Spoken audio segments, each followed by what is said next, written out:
Seenaa gabaabaa gooticha Kabiir Huseen Waaqoo.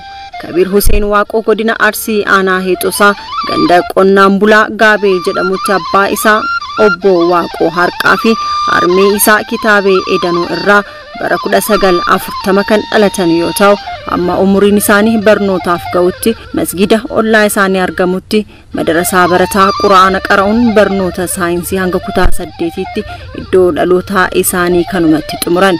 Gama barnootaan cinatti of utubuuf jechas kofiyyaa warra musliimaa harka isaaniitiin dha'uun gurgurtaa saantimoota walitti funaanuun qarshii 80 akka horatan ka'umsa daldalaa kaapitaala isaanii kanuma akka ta'e kaasuun qarshii 80 kana magaalaa Hurutaatti buna ashaboo sukkaara huccuufa bitanii hawaasa ganda isaaniitti geessuun daldala fooyyee keessa seenuun suutaan qamadii qotuu akka eegalan jaalleen isaanii Sheek Jamaal Muusaa ragaanuuf bahu. Kabiir Huseen jidduu bara 1960 magaalaa Hurutaatti daldala qamadis eegalan. Ammas sududumaan gara magaalaa aduun keessaa hin dhine Adaamaatti caanii waldhaansoo cimaa taasisaniin gara industiriitti darban. Magaalaa dheeraatti warshaa zayitaa dhaabanii fi loon gabbisuunis hojii dachaa kan isaan uummatanidha. Bara 1969 bakka jireenyaa isaanii magaalaa Adaamaa godhachuun wal morkii jireenyaa keessa seenanii qabsoo itti fuufuun kufaatii sirna dargii bara 1983 carraa labsii gabaa bilisaa biyyaa fayyadamuun miiltoo yookaan sharika isaanii addee Makkiyaa Maammiyyoo fi Kamaal Abdul Qaadir wajjin garee hojii makaanaayizeeshinii eegaluun qonnaan bultoota Arsii fi Baalee biratti maqaa gaarii horataniiru.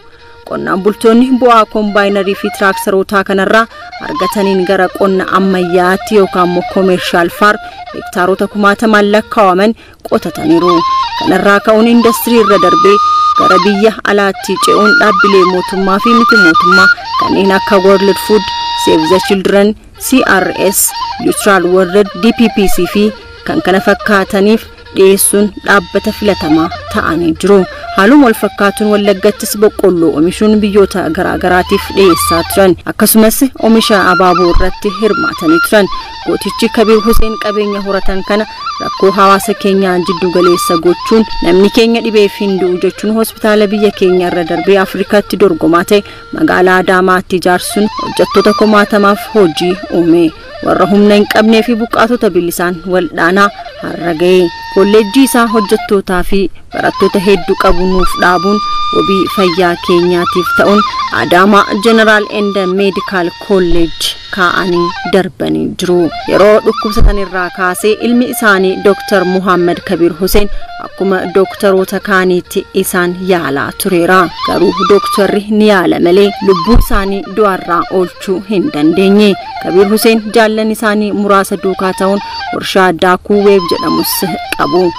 Dhaabbilee hojii biizinasii isaanii kan biroo kaampaanii Odaa Sheer miseensa jalqabaa ta'uun hundeessuun akka hojii eegaluuf ka'umsa guddaa kan qaban Baankii Intarnaashinaali Awaash kubbaaniyyaa inshuraansii Awaash Baankii Intarnaashinaali Oromiyaa keessatti hundeen sochoosuu keessatti nama hangafaati. Namoota biyya kanaa sabaan lagaan amantaan korniyaan otoo hin qoodin nama dhuunfaa fi mootummaa birattis nama aantummaan ofitti nama qabanidha. Gama qabsootiinis yeroo gaafii mirgaa sabni keenya kaasaa ture keessattis waldaa wal gargaarsaa Maccaa fi Tuulamaa keessatti gahee leencaa taphataniiru. Namoota qabsoo keessatti miidhaman karaa dinagdee siyaasaa hawaasummaa akka deeggaraa turan keessa beektonni ni dubbatu. Kabiir Huseen Oromoo irras darbanii saboota sablammoota waliin jiraachuu keessatti ta'e mootummaa fi namoota dhuunfaa qaamota siyaasaa biroo fi biyya alaa birattis ulfeeffamoodha. Kanaaf kabajaa fi jaalala qabaniin biyyoota alaa irraas badhaasota adda addaa argataniiru. Kabiir Huseen yeroo jireenyaa addunyaa tanatti dabarsaniin abbaa qabeenyaa fi jaalalaa qofa osoo hin taane abbaa maatii ijoollee 15 dhiira 7 fi shamara 8 yoo ta'an nama kamuu caalaa manneen barnootaa sadarkaa kamuu caalutti barsiisuun dhaloota rakkoo furu akka ta'anitti barsiisanii nuuf dhiisanii jiru. Xumura irratti waamicha gooftaa namni hafuu fi hambisu hin jirutti dhalatanii waggaa 72tti gooticha guyyaa kabajaa gootota ebila 27 bara 2012 du'aan addunyaa tanarraa boqotanii jiru. Kabiir Huseeniif caffee warra jannataa hawwaa maatii firoottan jaalleewwan isaanii fi kabajamtoota firootaa biyya keessaaf alaatiif jajjabina hawwina.